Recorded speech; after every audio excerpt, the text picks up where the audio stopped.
Hello, hello, and thank you for stopping by my channel.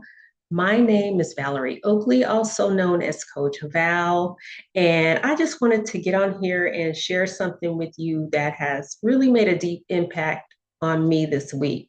In real time, this is the week between the Super Bowl was last weekend, and then this yesterday was Valentine's Day. So it's been like a week where the theme has been love and what love looks like to different people and what the resistance to love looks like for different people. And I just listened to literally just finished listening to the audio book called The War of Art by Steven Pressfield. And woo, all I can say is wow to that. It was really powerful for me. And it's not just because it gave me something trendy that went along with, this current time, but it gave me something that I realized I had been fighting for years, and that was resistance. So people often ask me, Val, how do you do it? I don't know how you do it. And what it means for them is that, I travel between two different states. I live in two different states, working, building, serving, coaching, loving on those that I love. And I always smile when people ask me that because the truth of it is more simpler than people might think or expect. For me, it didn't come naturally to just make it look like that's a lot. It was out of necessity. And one of those ways that I do it is that I turn my car into, I call it Toyota Yoda University, right? I listen to audiobooks, I pray, I reflect on things. I'm silent sometimes. I don't have on the radio, I don't have on anything. I'm just driving, and it gives me a sense of peace. It's not for everybody, but that's what it gives me. So instead of resenting that drive back and forth, I learned how to redeem it. And that's what this book made clear for me on the way here. The real battle was never really my schedule, it was internal. And here's a transparent moment here. For decades, um, more like 3 decades, I told myself a story, and I used to say, I'm a better writer than I'm a speaker. If you're an introvert, you might be able to relate to that. While that may have felt true at one time, and it may still be true, it was actually a shield for me. It's something that I could hide behind and stay comfortable. And like, you're good back there. But what this book made me realize is that it became resistance. Ouch, right? Because if I stayed behind the keyboard, if I stayed writing, with the pen, I was safe. I stayed in written form. I stayed practiced and polished. I was able to choose my words carefully. I didn't have to stutter or anything like that. I didn't have to be seen. And so if I stayed where I felt strong, then I didn't have to confront growth. I didn't have to confront stretching. I didn't have to confront feedback, right? But there came a point where my resistance, it started interfering with my calling to where I'm called to serve. That's when it stops being preference. That's when it starts being more like disobedience. Ouch. So since 2020, I've been on a different kind of journey. Those of you who have known me for a while know that I had been on another path before. After this season, I got redeemed and restored in my life. And it's a season that I wrote about in a chapter of the book called Resilience in Hard Times. It's a great anthology, became a bestseller. I knew that I couldn't go back to hiding after that. I was in written form, but I also had to start um, expressing myself because further healing, the more you heal, the more you need to heal, right? And so healing demands expression. And expression requires courage. You have to stretch. Resistance is going to tell you, you're not ready.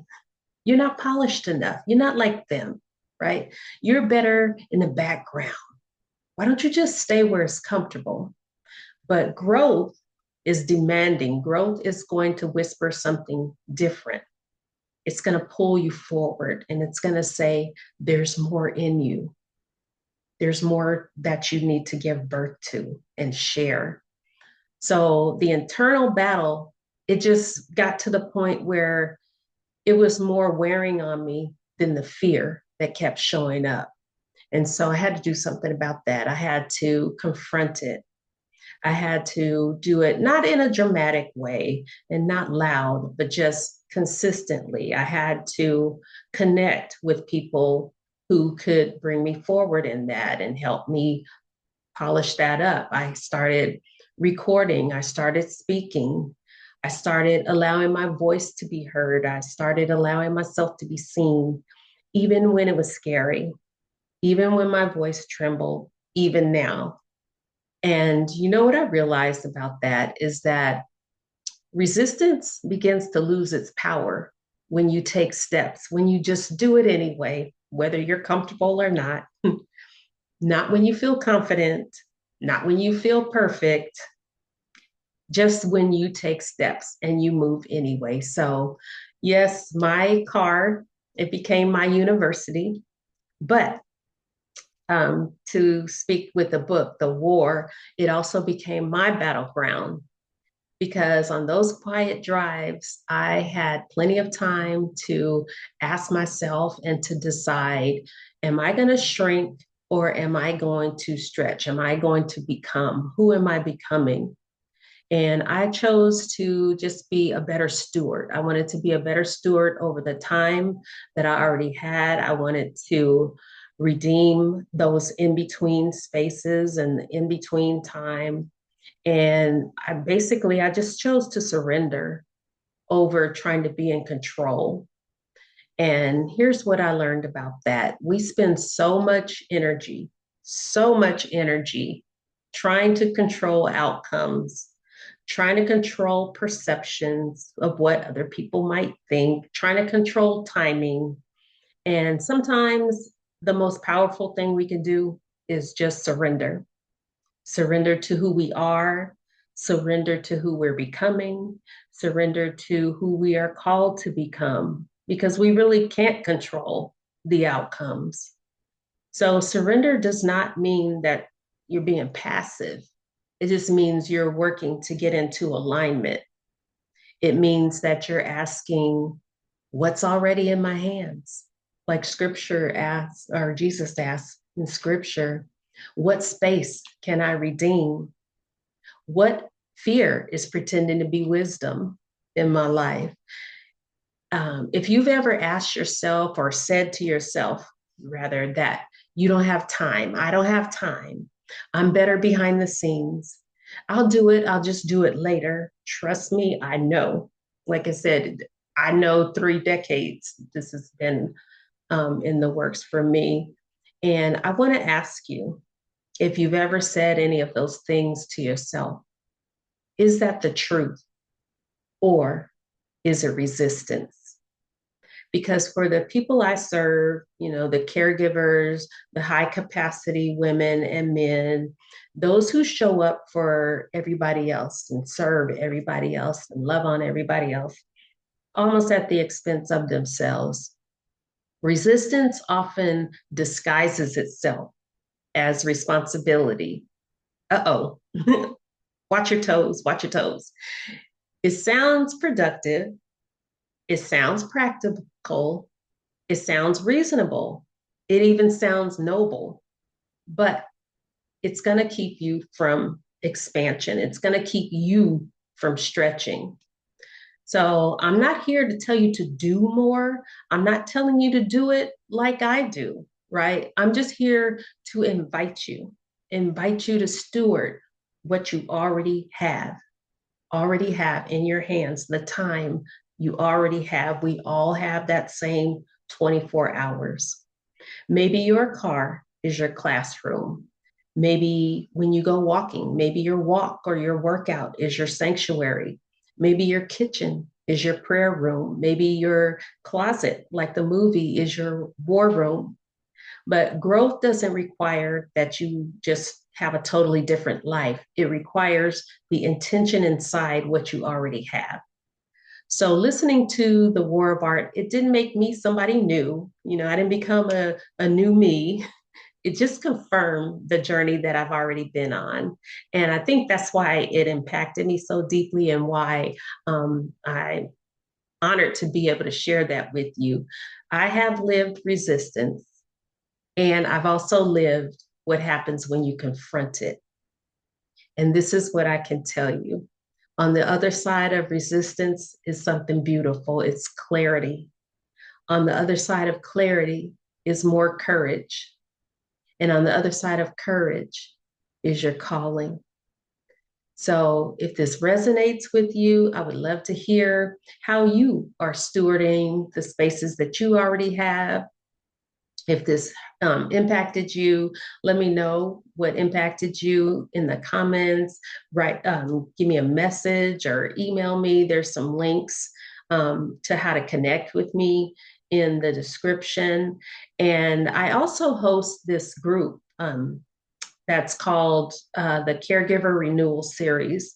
We meet every other week on Tuesdays at a pace that is complementary to the lives of the people I serve, like, the busy people, the people that are doing multiple things for themselves and multiple things for other people.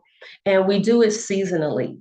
So if you check the links and you see if there's already a season that's going on, you want to get on the waiting list for the next season, go ahead and do that. Send me a message and let me know that. I would love to hear from you.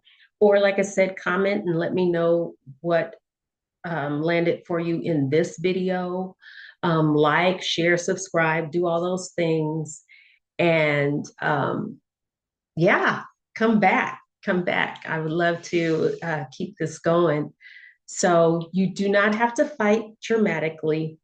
You just have to move. Just take one step at a time, one aligned step at a time. And I thank you. It's an honor to be able to come on here. Thank you if you have stayed to the end of this video. It really means a lot to me. It means a lot to me if you share it, if you subscribe, and just keep tuning in and let me know what else that you would like to see on this channel. Thank you.